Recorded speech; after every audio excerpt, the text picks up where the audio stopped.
Hello, welcome to my channel new education by DK. आज मैं आप सभी को क्लास 9th साइंस का बायोलॉजी पार्ट चैप्टर 1 का अति लघु करिए प्रश्न सॉल्व करके बताऊंगा। यदि आप इससे पहले मैं आपको बता देता, यदि आपको मेरा वीडियो बढ़िया लगे तो आप मेरे वीडियो को लाइक कीजिएगा। यदि आप मेरे चैनल में न्यू है तो आप मेरे चैनल को सब्सक्राइब कीजिएगा, जिससे मेरा वीडियो का न्यू नोटिफिकेशन आप तक पहुँचेगा। यदि आप मेरा वीडियो का शेयर भी कीजिएगा। जिस तरीके से आप मेरे बेनिफिट ले रहे हैं, फ्री में हम इस क्वेश्चन को सॉल्व कर रहे हैं, कमजोर विद्यार्थी को इस वीडियो देखने में बहुत फ़ायदा होगा। इस तरीके से आप शेयर करके दूसरे अपने दोस्त को भी बेनिफिट दें। चलिए बिना देर करते हुए क्लास को स्टार्ट करते हैं। एक क्वेश्चन है, कोशिका को सर्वप्रथम किस वैज्ञानिक ने देखा? तो कोशिका को सर्वप्रथम रॉबर्ट हुक ने देखा। कोशिका को सर्वप्रथम किसने देखा? रॉबर्ट हुक ने। दूसरा क्वेश्चन है, कोशिका को जीवन की संरचनात्मक और क्रियात्मक इकाई क्यों कहा जाता है? आपको बिना देर करते हुए मैं इसके लिख कर आया, ये लॉन्ग दीर्घोत्तर ये क्वेश्चन है दोस्तों। आपको पूरा दिख रहा होगा दोस्तों, मैं आशा करती हूँ, और दिख भी रहा है। क्योंकि सभी जीव कोशिकाओं के बनाते हैं, क्योंकि जो है सभी जीव किसके बनाते हैं? कोशिकाओं को बनाते हैं।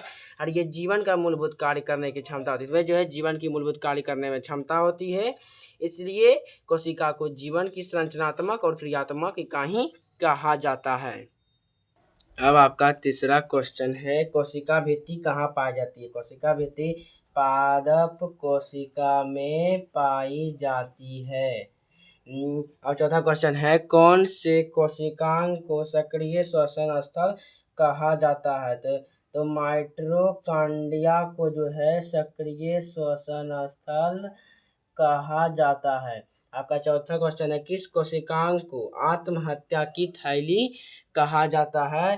तो लाइसोसोम को जो है लाइसोसोम जैसे कोशिकांग को आत्महत्या की थैली कहा जाता है। छठा क्वेश्चन है, कोशिका के अंदर प्रोटीन संश्लेषण कहाँ होता है? कोशिका के अंदर जो है प्रोटीन संश्लेषण कहाँ होता है? तो राइबोसोम में होता है। तो राइबोसोम। और उसके बाद आपका सातवां क्वेश्चन है, लवक कहाँ पाए जाते हैं? तो लवक जो है पादप कोशिका में पाए जाते हैं। आपका आठवां क्वेश्चन है, कोशिका के किन्हीं दो अंगक के नाम लिखें जिसमें डीएनए पाया जाता है। जिसमें क्या पाया जाता है? जिसमें डीएनए पाया जाता है। तो लवक में डीएनए पाया जाता है। लवक एवं माइटोकॉन्ड्रिया में जो है डीएनए पाया जाता है। लवक एवं माइटोकॉन्ड्रिया। आपका नौवां क्वेश्चन है, भोजन का संपूर्ण ऑक्सीकरण किस कोशिकांग में होता है? तो भोजन का संपूर्ण ऑक्सीकरण माइटोकॉन्ड्रिया जैसे कोशिकांग में होता है। 10वां क्वेश्चन है, कोशिका भित्ति तथा कोशिका झिल्ली में मूल अंतर बताएं। ये थोड़ा सा लॉन्ग हो जाएगा दोस्तों, इसलिए मैं लिख लेता हूँ, उसके बाद बताता हूँ। चलिए दोस्तों, हम लिख लिए हैं। कोशिका भित्ति केवल पादप कोशिका में पाए जाते हैं। यह पादप कोशिका के चारों ओर मोटे और कड़े आवरण द्वारा घिरी होती है और यह सेलुलोज की बनी होती है एवं पारगमय होती है। यह पादप कोशिका को निश्चित रूप आकार प्रदान करती है। कोशिका झिल्ली केवल जंतु कोशिका में ही पाए जाते हैं। कोशिका झिल्ली जो है केवल जंतु कोशिका में पाए जाते हैं। यह जंतु कोशिका के चारों ओर एक झिल्ली होती है और यह चयनात्मक पारगमय झिल्ली की कार्य करती है। यह कोशिका को निश्चित रूप आकार प्रदान करने में सहायक होती है। आपका 11 नंबर क्वेश्चन है, कोशिका झिल्ली को चयनात्मक पारगमय झिल्ली क्यों कहते हैं? कोशिका झिल्ली को चयनात्मक पारगमय झिल्ली क्यों कहते हैं? क्योंकि कोशिका झिल्ली जीवित और अर्धपारगमय होती है। अर्धपारगमय का अर्थ है कि कोई भी पदार्थ आसानी से आर पार हो सके, लेकिन जो है चूंकि कुछ पदार्थ ही उस झिल्ली में आर पार होती है। जो झिल्ली से आर पार होती है उस झिल्ली में कुछ ही पदार्थ आर पार होती है, मतलब चुने जाते हैं उस पदार्थ को, इसलिए इसे जो है चयनात्मक पारगमय झिल्ली कहते हैं। आपका 12 नंबर क्वेश्चन है, क्या पादप कोशिका में सेंट्रोसोम पाए जाते हैं? सेंट्रोसोम इंग्लिश में बोलते हैं, इसे हम हिंदी में तारकय बोलते हैं। नहीं, तारकय जो है केवल जंतु कोशिका में पाए जाते हैं, इसलिए इसका आंसर हो जाएगा नहीं। 13वां क्वेश्चन है, गोल्जी उपकरण कहाँ पाए जाते हैं? गोल्जी उपकरण का जैसे गोल्जी उपकरण पाए जाते हैं पादप कोशिका में डिप्टियोसोम पाए जाते हैं, लेकिन अब प्रूफ हो गया गोल्जी उपकरण जो है केवल जंतु कोशिका में ही पाए जाते हैं।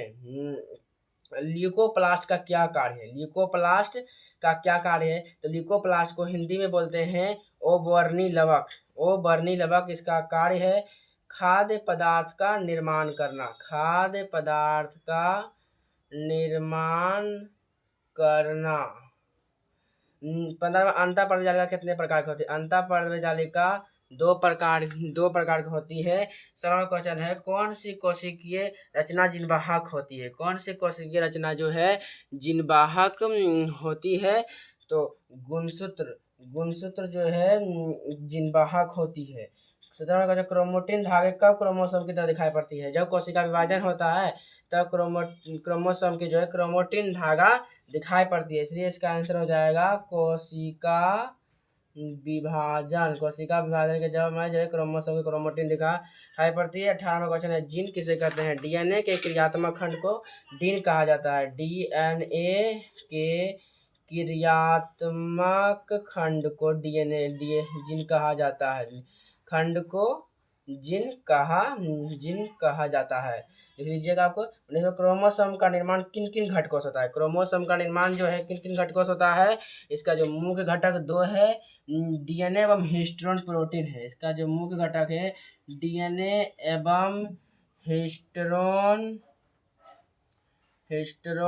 प्रोटीन है। उसके 20वां क्वेश्चन है, केंद्रिका कहाँ पाया जाता है? केंद्रिका कहाँ पाया जाता है? तो केंद्रिका जो है केंद्रक में पाया जाता है। केंद्रिका जो है केंद्रक में पाया जाता है।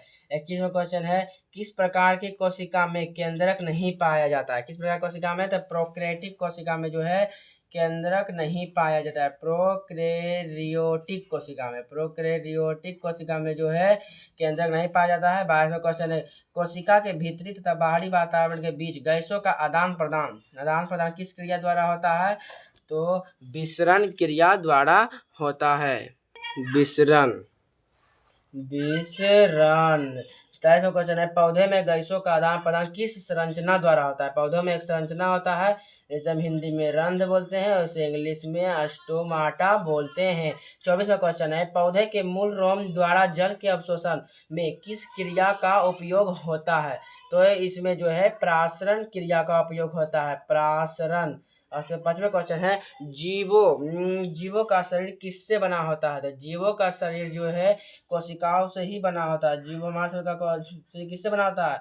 कोशिका बना होता है। 26वां क्वेश्चन है, बहुकोशिकीय जीवों का विकास एक कोशिका से किस क्रिया द्वारा हुआ है? तो कोशिका विभाजन द्वारा हुआ है। और 17वां क्वेश्चन है, एक ऐसी कोशिका का उदाहरण दे जो अपना आकार बदलती रहती है। उसे हम अमीबा भी कहते हैं। ल्यूकोप्लास्ट जो व्हाइट ब्लड सेल्स में पाया जाता है। 28वां क्वेश्चन है, जीवों के शरीर में कोशिकाओं की संख्या किस पर निर्भर है? जीवों के शरीर में जो है कोशिकाओं की संख्या उसके आकार एवं आकृति पर निर्भर है। उसके शेप एवं साइज पर निर्भर, उसकी आकृति एवं आकार पर निर्भर है। उसके 29वां क्वेश्चन है, केंद्रक के बारे में सर्वप्रथम किस वैज्ञानिक ने बताया? रॉबर्ट ब्राउन ने केंद्रक के बारे में सर्वप्रथम बताया था कि केंद्रक भी होता है। आपका अगला क्वेश्चन है 30 नंबर, या किसने बताया कि नई कोशिकाओं का निर्माण पहले से ही मौजूद कोशिकाओं से ही होता है? बिर्चो ने बताया। किसने बताया? तो बिर्चो ने बताया कि कोशिका निर्माण पहले से ही मौजूद कोशिकाओं से ही होता है। 31वां क्वेश्चन है, कोशिका द्रव एवं केंद्रक को सम्मिलित रूप से क्या कहते हैं? सबसे कोशिका कहते हैं। क्या कहते हैं? तो कोशिका कहते हैं। सम्मिलित रूप से कोशिका कहते हैं। यहाँ पर 32वां क्वेश्चन है, कोशिका भित्ति किसके कारण कड़ी और निर्जीव होती है? तो कोशिका भित्ति सेल्यूलोज के कारण। किसके कारण? सेल्यूलोज के कारण कोशिका भित्ति कड़ी और निर्जीव होती है। उसके बाद 33वां क्वेश्चन है, झिल्ली युक्त कोशिकांग किन कोशिकाओं में पाए जाते हैं? झिल्ली युक्त कोशिकांग किन कोशिकाओं में पाए जाते हैं?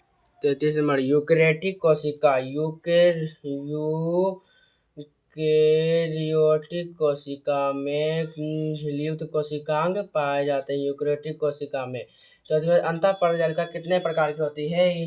2 प्रकार की होती है। आपको पहले ही बताए थे कि अंतः परजालिका कितने प्रकार की होती है? 2 प्रकार की होती है। गुच्छे में पाए जाने वाले राइबोसोम को पोलिसोम कहा जाता है। चौथे क्वेश्चन है, पादप कोशिका में गोल्जी उपकरण को सामान्यता क्या कहते हैं? गोल्जी उपकरण को क्या कहा जाता है? डिक्टियोसोम कहा जाता है। चौथा क्वेश्चन है, कोशिका की राजधानियां को चारों ओर से घेरने वाली झिल्ली को क्या कहते हैं? तो झिल्ली को टोनोप्लास्ट कहते हैं। 38वां क्वेश्चन है, कोशिका द्रव केंद्रक द्रव और कोशिका द्रव के बीच पदार्थों का आदान प्रदान किस छिद्र द्वारा होता है? तो केंद्रक छिद्र द्वारा होता है। केंद्रक छिद्र द्वारा जो है कोशिका द्रव कोशिका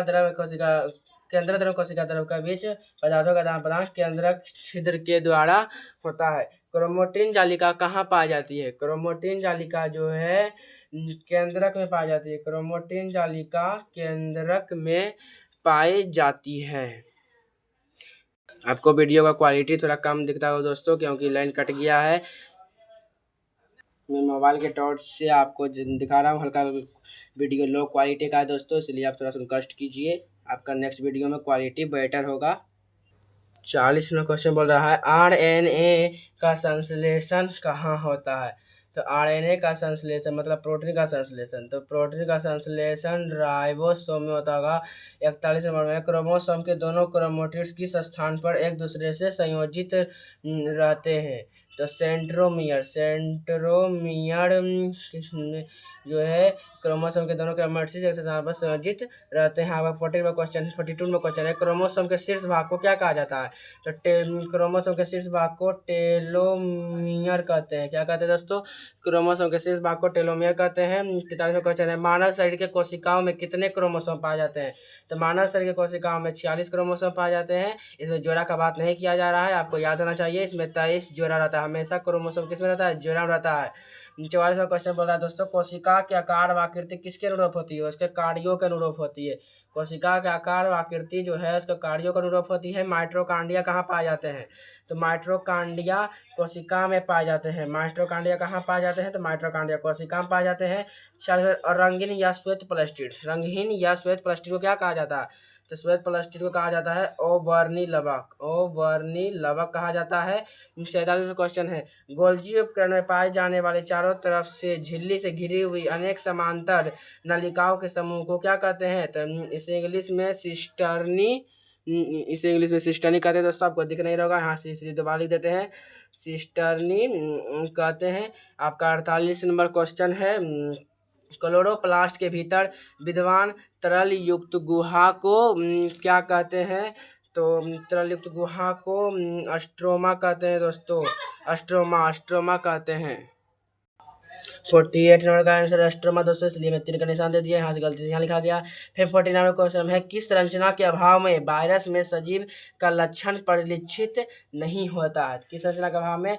तो झिल्ली के अभाव में जो है वायरस सजीव का लक्षण परिलक्षित नहीं होता है। झिल्ली के अभाव में। अगला क्वेश्चन है 50 नंबर, आपका लास्ट क्वेश्चन है, फूलों में विभिन्न रंग प्रदान करने वाले प्लास्टिड को क्या कहते हैं? तो फूलों में विभिन्न रंग प्रदान करने वाले प्लास्टिड को वर्णी लवक कहा जाता है दोस्तों। कौन सा लवक कहा जाता है? वर्णी लवक। अब आपका 50 नंबर क्वेश्चन तो बता दें दोस्तों, आपका बायोलॉजी से लघु उत्तरीय प्रश्न 1 से लेकर 50 तक सॉल्व कर दिए हैं दोस्तों। यहाँ तक आज का क्लास था दोस्तों। अब मैं फिर से कहता हूँ दोस्तों, यदि आपको मेरा वीडियो बढ़िया लगे तो आप मेरे वीडियो को लाइक कीजिएगा। यदि आप मेरे चैनल में न्यू हैं तो आप मेरे चैनल को सब्सक्राइब कीजिएगा, जिससे आपको मेरा न्यू वीडियो का नोटिफिकेशन आप तक पहुँचेगा। और मेरे वीडियो को शेयर भी कीजिएगा। जिस तरीक़ा से आप बेनिफिट ले रहे हैं उसी तरीक़ा से आप अपने दोस्तों को भी बेनिफिट दें कि दीपक सर ऐसे पढ़ा रहे हैं, लघु उत्तरीय क्वेश्चन फ्री में यूट्यूब पर बता रहे हैं। मेरा यूट्यूब चैनल का नाम है न्यू एजुकेशन बाय DK। चलिए दोस्तों, मैं अब नेक्स्ट वीडियो में नेक्स्ट टॉपिक के साथ मिलता हूँ। All the best.